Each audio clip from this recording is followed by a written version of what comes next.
Well, thank you, Anne. You're the first one for 2017. And also there are some competing events, as you know.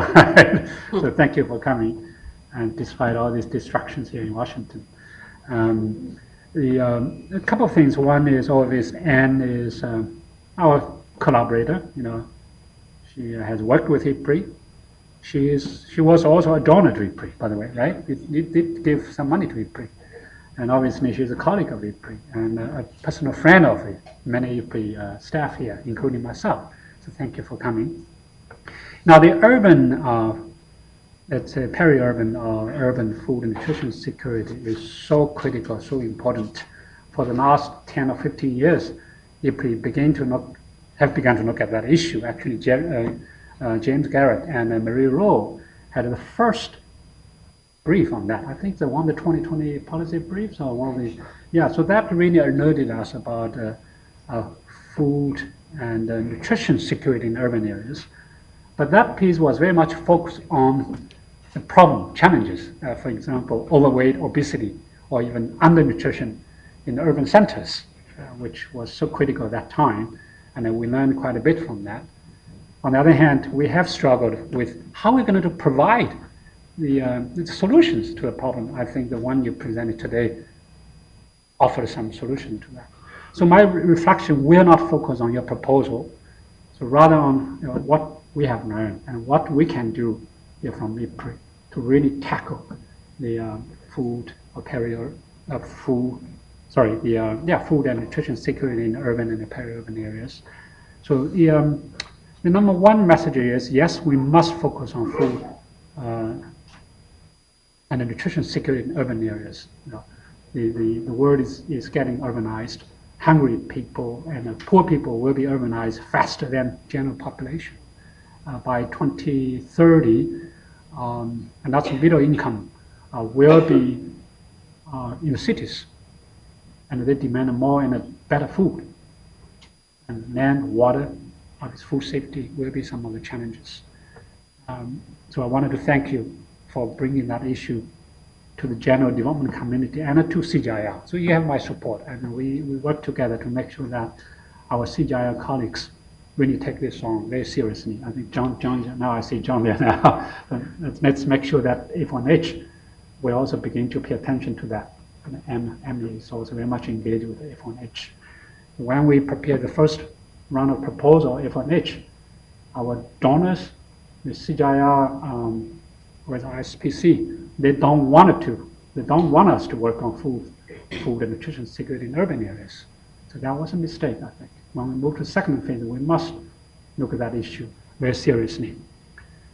And I think the second point I wanted to make is it is a governance issue, with coordination issues. The food security was not in the agenda of the mayors, right? Only recently they begin to realize, the food security, nutrition security really affect everybody in the city, either overweight, obesity, or the urban slum. The people are still struggling with lack of food.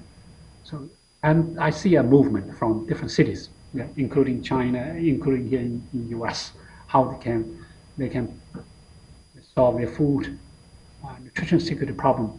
I have seen different options. One of the options is indeed very much related to Peter's question, like self-sufficiency by the city. I don't think that's the right approach. You didn't mention about Shanghai. Wuhan is a good one. Shanghai, the mayor of Shanghai said that they wanted to produce 40% of their food from the city.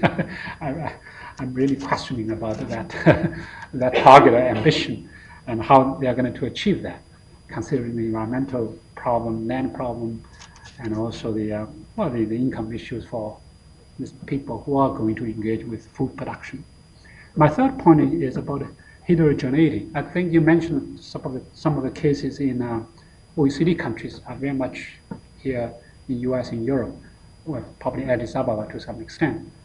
I think there's a huge difference among different countries when you look at urban food and nutrition security. Lagos problem challenges are fundamentally different from the one in New York, Washington. And then you also have some country cities in between, Shanghai, Wuhan, maybe Rio. So they face different issues, challenges for food and nutrition security. So we needed to have different solutions to different context. Now, my fourth point is the smallholders.